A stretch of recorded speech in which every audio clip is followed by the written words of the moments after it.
참 좋으신 우리 주님의 사랑과 주님이 주시는 평안이 오후 찬양 예배에 함께 하신 복길의 모든 교우께 가득하기를 이 시간 간절히 기도합니다.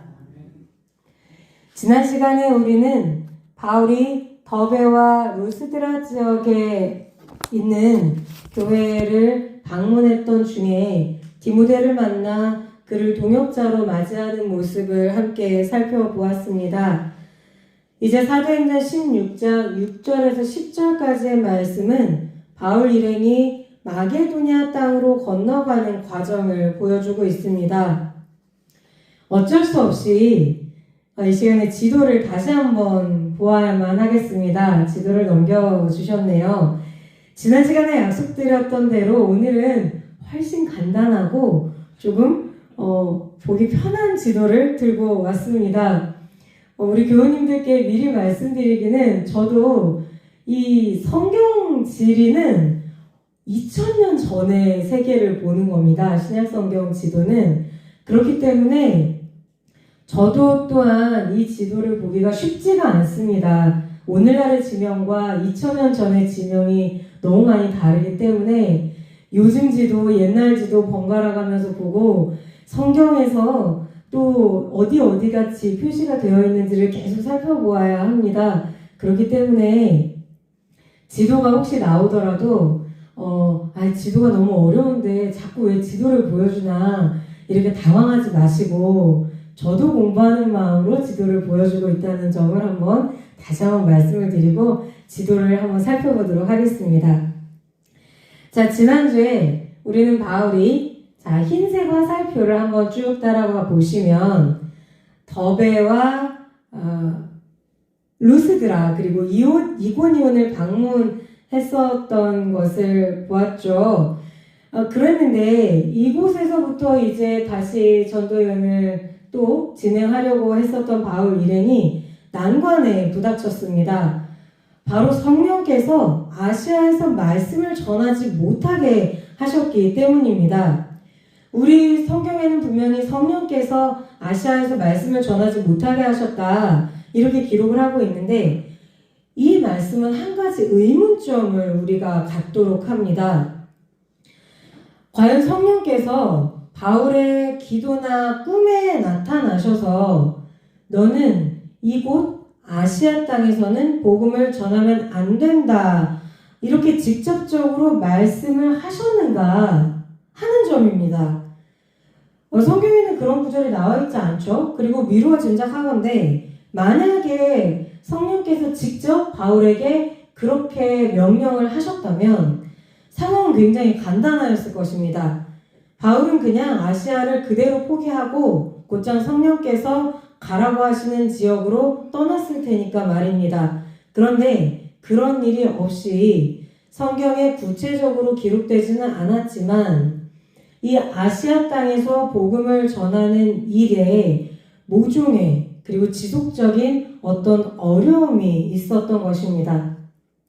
목표지향적이고 굉장히 저돌적인 성격의 바울은 이러한 난관을 아주 정면으로 돌파하려고 시도를 했겠지요. 그러다 결국은 이 루스드라 이고니온 땅을 지나서 부르기아와 갈라디아 땅을 그대로 통과해서 흰색 화살표로 쭉 가보주십시오. 그대로 통과해서 무시아 앞에까지 갑니다. 아시아 땅의 저쪽 끝까지 밀려간 것입니다. 학자들은 여기에서 아시아 지역이 굉장히 넓은데 과연 그렇다면 사도 바울이 처음에 가려고 했던 지역이 저 넓고 넓은 아시아의 어떤 지역 쪽이었어, 어느 지역이었을까를 굉장히 여러 방향으로 오랜 세월 동안 연구하였습니다. 사도행전의 시대가 제가 앞에서도 말씀드렸듯이 거의 2000년 전이다 보니 그간 지역의 이름이 굉장히 자주 바뀌는 바람에 학자들도 이것을 연구해내는데 굉장한 어려움을 많이 겪기는 하였지만 주된 결론은 이렇습니다. 처음에 바울은 다시 한번 더베와 루스드라 지역으로 가주십시오. 하얀색 화살표로 더베와 루스드라 지역에서 이고니온을 거쳐서 그 남쪽으로 지도에 왼쪽으로 쭉 가주시면 지도 왼쪽 아래쪽 왼쪽으로 쭉 가주시면 안디옥까지 에베소까지 한번 쭉 가주시겠습니까? 에베소입니다. 네, 앞으로 넘어가 주셔서 네, 저 지도를 보는 일은 굉장히 헷갈리는 일입니다.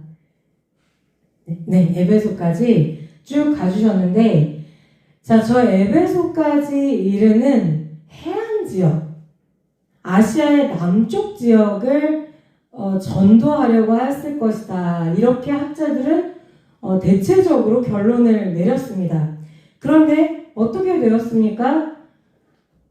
남쪽으로 가는 길이 막혔죠. 성령께서 계속해서 아시아에서 복음을 전하지 못하도록 하셨다고 했습니다. 그래서 이번에는 어떻게 하려고 했냐면, 지난주에도 잠시 말씀드렸지만 이제 다시 한번 무시아 땅 드로아 지역 앞까지 가주십시오. 화살표. 네, 거기에서 바로 그 화살표 거기입니다. 거기에서 위쪽으로 올라가는 지역. 지난 시간에도 잠시 말씀을 드렸지만 거기가 아니고 위쪽입니다. 네, 위쪽 어디냐면 비두니아 지역입니다. 네, 비두니아 지역. 자, 그 위쪽으로 가려고 했습니다. 그 북쪽으로 가려고 했는데 이번에도 길이 다시 막혔습니다. 사도행전 16장 7절에서는 예수의 영이 이렇게 하는 것, 즉 비두니아 지역으로 가려고 하는 것을 허락하지 않았다고 기록하고 있습니다. 이 예수의 영이라는 말, 사도행전 16장 7절에 나와 있는 이 예수의 영이라는 말은 신약 성경 전체에서 이 구절에만 딱 한 번 등장합니다. 분명히 16장 1절을 시작을 하면서 성령께서 아시아에서 말씀을 전하지 못하게 하셨다고 언급을 했는데, 다시 7절에서는 예수의 영이라는 말이 또 나옵니다. 성령이라고 계속 말해도 될 것을 왜 굳이 사도행전의 말씀에서는 예수의 영이라고 달리 표현을 하였을까요? 이제 잠깐 지도는 잠깐 접어놓고 이 예수의 영이라는 말에 대해서 우리 한번 생각을 해보겠습니다. 이 예수의 영이 바울 일행을 막았다라고 하는 이 장면은 바울이 처음에 예수님을 다메섹 가는 길에서 만나게 되었던 때를 연상시킵니다. 사도행전 9장 5절을 보면 예수님을 다메섹으로 가는 길에서 만났던 사도 바울이 누구십니까? 라고 이렇게 물었었죠. 그때 예수님은 나는 내가 박해하는 예수라고 대답을 하셨던 바가 있습니다. 누구의 말도 듣지 않고 자신이 그동안 알고 있었던 것만을 고집하면서 예수님을 믿는 사람을 잡아 가두려고 달려가는 바울, 즉 죽음의 길을 향해 가는 바울을 예수님이 직접 붙잡아 세우신 것이죠. 이 만남을 통해 바울 인생의 방향이 죽음에서 삶으로 완전히 바뀌게 됩니다. 성령께서 하시는 일이 바로 이런 것입니다. 우리에게 예수님을 보여주시고 예수님에 관한 가르침을 깨닫도록 도와주시고 예수님이 원하시는 길을 가도록 중개하시는 일, 바로 이 일을 성령께서 하시죠. 성령이라는 말로도 그래서 충분한데 굳이 사도행전 말씀이 예수의 영이라고 굳이 딱 집어 명시를 했었던 까닭은 지금 바울이 행하고자 하는 이 일이 어떤 일인가를 증언해주기 위해서입니다. 예전과는 다르죠. 예전에는 바울이 아주 악한 의도, 예수님을 믿은 사람들을 잡아서 죽는데 넘겨주려고 하는 그 악한 의도를 가지고 쫓아가는 길을 예수님이 막아섰습니다. 예수의 영이 막아서신 거예요. 예전에는 그랬는데 그때와는 달리 지금 바울은 그 의도는 굉장히 선합니다. 그의 열정도 방향성이 굉장히 뚜렷합니다. 복음을 전하고자 하는 열정에 그는 몸과 마음이 완전히 사로잡혀 있는 상태입니다. 그런데 그럼에도 불구하고 지금 바울이 행하고자 하는 아시아에서의 선교 사역은 예수님의 뜻은 아니라는 거예요. 그의 의도가 선하고 그의 의지가 이 선한 것을 관철시키려고 하는 불타는 의지를 가지고 있는 것과는 상관이 없이 예수님의 뜻은 그게 아니다라는 겁니다. 그래서 예수의 영이 그를 막아서셨다. 옛날 다메섹 도상에서 그러하셨던 것처럼 지금 사도행전은 그 점을 굉장히 명확하게 알려주는 것입니다. 이제 무시아로 가서 아래 위로 꽉 막힌 전도의 길을 놓고 고심하던 바울에게 이제 하나님이 드디어 환상을 보여주십니다. 사도행전 16장 9절은 이렇게 말씀합니다. 밤에 환상이 바울에게 보이니 마게도냐 사람 하나가 서서 그에게 청하여 이르되 마게도냐로 건너와서 우리를 도우라 하거늘.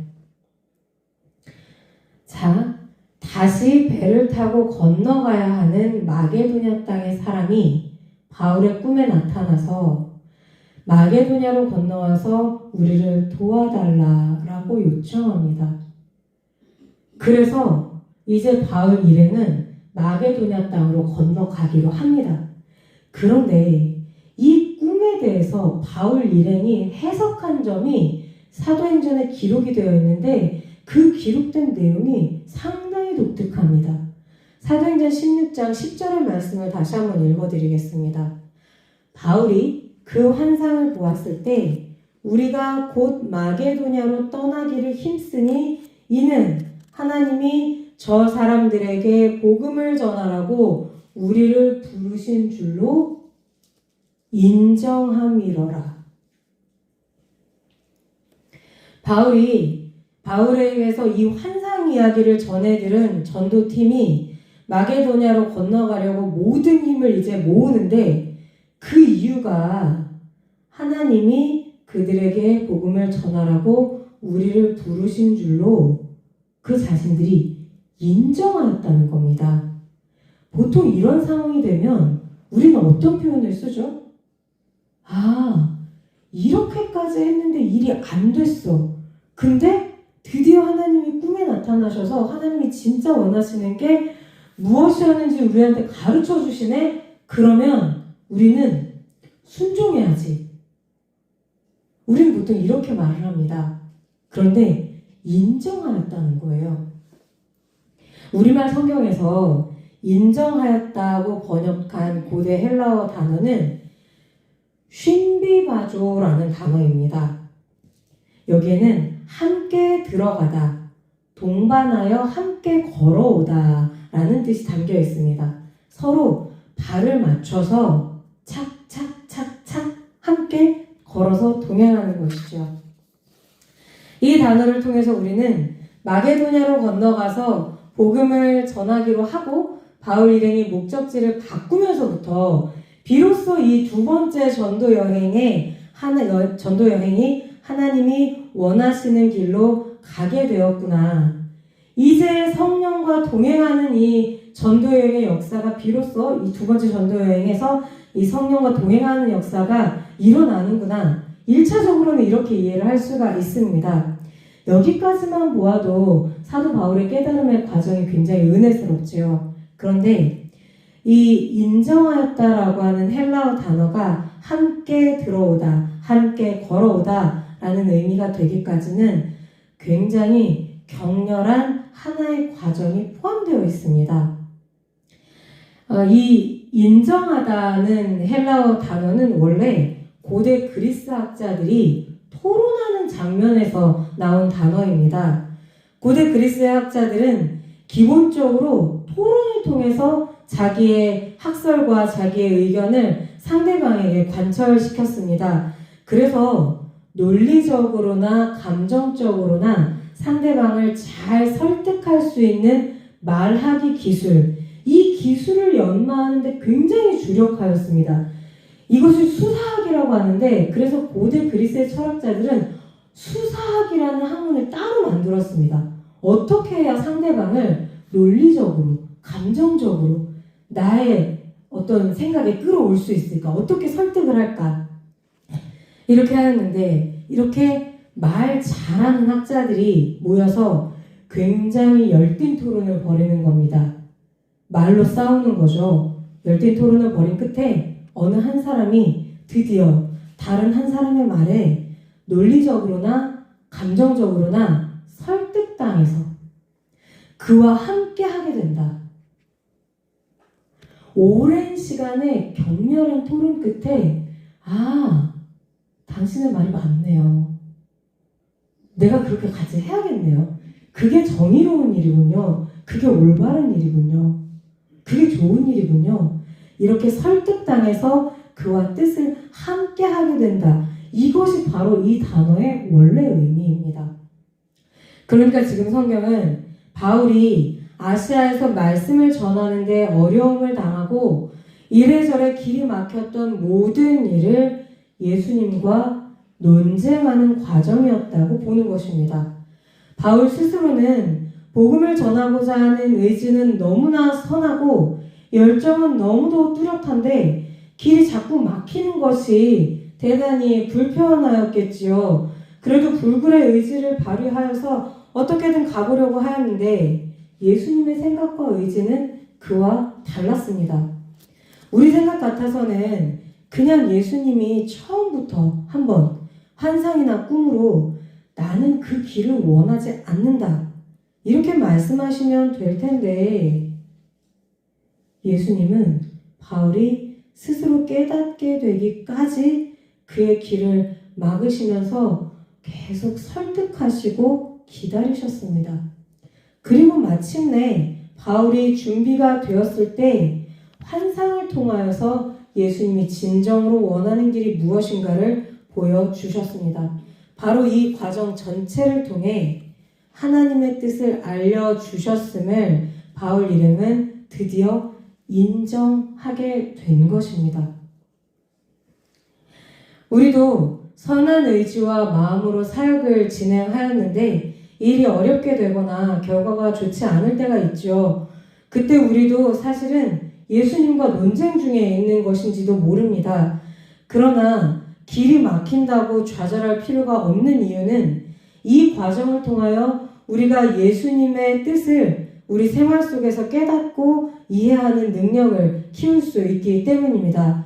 그리고 우리의 감정으로뿐 아니라 의지와 생각까지도 예수님의 뜻에 설득당하여 온전히 순복하는 삶을 살 수 있도록 이 과정을 통하여 성장할 수 있게 되기 때문입니다. 오늘 자신들의 의지를 꺾고 마게도냐로 가는 길을 선택하였던 바울처럼 우리도 우리 삶의 모든 과정에서 예수님께 설득되고 예수님과 발걸음을 함께하는 복된 삶을 살 수 있기를 예수님의 뜻에 우리의 모든 생각, 우리의 감정, 그리고 우리의 의지까지도 순복하고 우리 삶 전체를 내어드릴 수 있는 그런 기쁜 삶, 복된 삶을 살아갈 수 있게 되기를 간절히 소원합니다. 함께 기도하시겠습니다.